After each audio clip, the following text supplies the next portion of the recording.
God writes my destiny, not my situation. Okay? So I prepared this a few weeks ago at binalikan ko siya a few days ago para ilatag na. At sabi ko, sometimes yung mga topic na pinag-uusapan natin ay nararanasan din natin. At for sure, hindi lang kayo ang kinakausap ni Lord dito, kundi maski ako. I'm learning also as I teach here. So, together with us all. Okay, ano sabi dyan? Let's move forward. Okay. Ayan, yung ating tagline. Sino may kabisado ng tagline natin? Discover the steps into transformation that heal from within. Okay. Question muna. In the darkest seasons, do you surrender to despair? Or in Tagalog, sa pinakamadilim na yugto ng buhay mo, yan, lalim na Tagalog, ano? Susuko ka ba dahil sa kawalan ng pag-asa? Okay? At makikita natin yan, yung situation na yan ay makikita natin sa mga actions natin, sa mga words natin, sa mga bagay sa buhay natin na nagiging daan para, alam mo yun, yung negative ay mas maging negative. Or yung negative na situation ay magkaroon ng positive na bagay. Okay? Tingnan natin. As we proceed, malalaman natin to. Malayo pa, pero malayo na. Okay, hindi ko po original yan. Narinig ko yan a few months ago ata ako nagkakamali. O nga no, sabihin natin, ako layo pa ng gagawin. O musta ka na sa ginagawa mo? Ako malayo pa. Pero, if we will be optimistic, maybe nasa gitna ka na ng ginagawa mo o ng pinagpipray mo or something, malayo pa. Yeah. Pero, ang tanong ay, malayo-layo na ba ang narating mo? Okay? Diyan sa kasabihan na yan, o sa tanong na yan, o sa kaisipan na yan, it says many things about us, kung sino tayo sa kalooban natin. Kasi what you see, sometimes is not what you get. Okay? Because we can hide behind smiles. Pwede tayo magsabi na okay ako, pero hindi tayo okay. That's why pinag-uusapan natin dito yung kaibahan, mga kapatid, o yung connect pala ng mental health at ng spirituality. Hindi pwedeng paghiwalayin yun. I-neglect mo ang isa doon, hindi ka magkakaroon ng balancing pananaw. Kasi tingnan nyo kung ako sabihin ko na ayoko ng psychology, demonic yan, worldly yan, secular yan, well, masyado kang magiging fairy tale ang buhay mo. Puro lang Lord, Lord, Lord. Which is sasabihin naman ni Lord, search me and know me. Sabi nga ng Bible. So, kailangan mo alamin din ang sarili mo. Pag puro ka naman psychology, mental health awareness, yung rhetoric, okay, bawin natin. Yung mga kaalaman tungkol sa behavior ng tao, nasa iyo. Pero you lack the power from within, from the Holy Spirit, especially kapag hindi mo pinag-combine. Okay? Example, yung love, joy, peace, patience. Yung fruit of the Holy Spirit. Huwag nating tawagin siyang fruit of the Holy Spirit, pero yan ay virtue. Love is a virtue. Patience is a virtue. In the Bible, it's called, tingnan nyo what psychology calls or everybody calls as a virtue, magandang katangian. In the Bible, it's called the fruit of the Holy Spirit. Diba? May something ba? Diba? So pag pinag-combine mo mental health at spirituality, you get inner healing. At ang inner healing, you don't get by just watching videos ng mas matindi. I mean, it can inform you, but can it transform you? Ang transformation is through a process. Okay, tuloy. I pray na ma-declare natin to by the end of this topic. I pray ma-declare natin ito. Your circumstances do not define your purpose or destiny. God does. Okay? O kung babalikan natin yung pinaka-una nating slide. Okay? Which is number 1. God writes my destiny, not my, not my situation. Alin ka dyan? Kasi whichever ka man dyan, it will tell kung ikaw ay optimistic or pessimistic. Mamaya malalaman natin ano ang mga senyales na ako ay optimistic o ako ay pessimistic. Okay, tingnan natin ha. Okay. Pessimism, i-define muna natin siya according kay berkeley-wellbeing.com. Sabi niya, the attitude that things will go wrong and that people's wishes or aims are unlikely to be fulfilled. Ay, imposible yan. Mga ganyan. It's an attitude. Okay? Ano pa? Pessimism is a mindset. Nako. Okay? Nandiyan po ba kayo mga kapatid? Okay? Pessimism is a mindset. Talaga? Yan yung nakabaon sa utak mo na sobrang sanay ka na doon, automatic na siya. At minsan, hindi mo siya maiwasan kasi sanay ka na. Pessimism o pagiging, alam mo yung malas to, pangit ito, naku, di maganda yan. Yan yung mga ano niya. Mindset pala siya na nag-aantay ka, you anticipate failure, loss, or harm. Nako, malas to. Nako, may hindi maganda mangyari. And usually, sabi rito, often draining vitality and hope. Nawawalan ng buhay, nawawalan ng pag-asa. How about optimism? Optimism, according to Psychology Today, reflects the belief that the outcomes of events or experiences will generally be positive. May connect sa Bible? Okay? It's like faith, Faith is being sure of what we hope for and the evidence of things we do not see. O diba, may dugtong. Kaya pag pinagsama natin yung mental health, okay, yung awareness mo sa mental health, but may mga struggle emotionally, Christian na ako, mabait naman ako, okay naman ako, ba't nangyayari sa akin to? Lahat ng mga emotional side na yun, merong spiritual explanation. And either way, okay? That's why pag pinag-usapan natin to, it's inner healing. Ano pa? About optimism. Sabi rito, optimism is a hopeful outlook. So kung ang pessimism ay mindset, ang optimism is an outlook. Or in other words, perspective. Halos pareho lang sila. Is a hopeful outlook that sees opportunities there. Nakakakita ka ng oportunidad sa gitna ng problema. Ako, you need to listen. Mamaya, tutuloy ko to.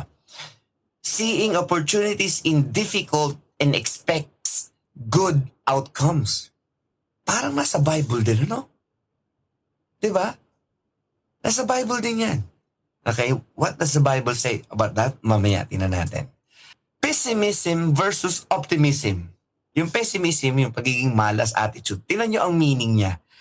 Expecting the worst, focusing on the negative. Optimism naman, pagdating sa meaning niya, expecting the best, focusing on positives. Okay, wait. Ano muna tayo? Pause muna tayo dyan.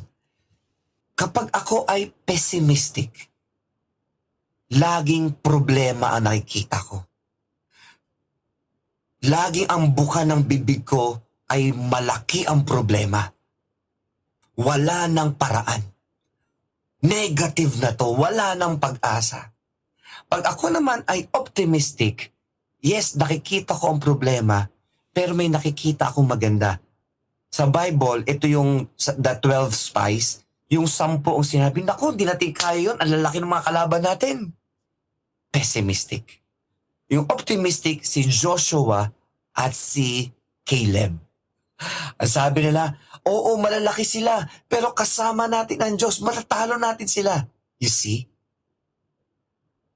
Nasa, even mga nagbabasa ng Bible, naniniwala sa Diyos, will struggle on this optimism and pessimism. Depende kung ano ang panahon ng buhay mo. Tag-ulan ka ba? Summer? Winter? Or fall? Balik tayo dito. Outlook. Dark and doubtful, bright and hopeful. Pagdating sa emotional effect, now, listen here. Ano ang epekto kapag ako ay optimistic sa akin emotionally? Anong epekto sa akin emotionally kung ako ay pessimistic? Tingnan natin mga kapatid. And this makes a lot of sense, believe me. Emotional effect kapag pessimistic ako can drain energy, increase stress. And physiologically, magbubuga ng toxin ang katawan mo ang mga system mo sa katawan mo. Therefore, puno ng toxin ang katawan mo. Sasakit ang ulo mo, sasakit ang bewang mo, sasakit ang tuhod mo. How about optimism? Anong effect sa'yo emotionally? Can inspire resilience and joy. Bakit? Kasi ang sasabihin mo ito, we'll find a way to succeed. Hanapan natin ang paraan yan. Pag pessimistic naman ako, this project will probably fail. Walang budget eh. Okay? So kita nyo, yung ganitong struggle between pessimism and optimism, nangyayari yan sa pamilya, nangyayari yan sa company, nangyayari yan sa church, nangyayari yan sa personal, nangyayari yan even sa pinakamahusay na tao. So what do we do? Thus, we need inner healing. We need to process, ba't ako negative? Ba't pag nakarinig ako ng ganito, taas agad ang boses ko? Bakit kaya? Is there a solution to my human behavior? Or ang sasabihin ko, kayo mag-adjust basta ganito na ako. Or, Lord, Psalm 139, Lord, search me and know me and see if there's any anxious ways within me and lead me to the way everlasting. We need to be aware kung ano na ang nagiging attitude natin. Kasi maybe hindi natin pansin pero yung mga tao sa paligid natin napapansin. Okay? Just like halitosis. Wow, ang sosyal naman. Ang ganda pangalan. Halitosis. Okay. Yung pala, mabawang hininga po yun. Usually tayo, hindi natin napapansin yun. Sanay na tayo. Okay? Pag sa umaga, hello. Okay? Pero pag nilagay mo ang kamay mo at parang may di okay Okay, toothbrush muna ako. Okay. Okay, mag-floss muna ako o kaya magmumug muna ako. Until somebody tells you.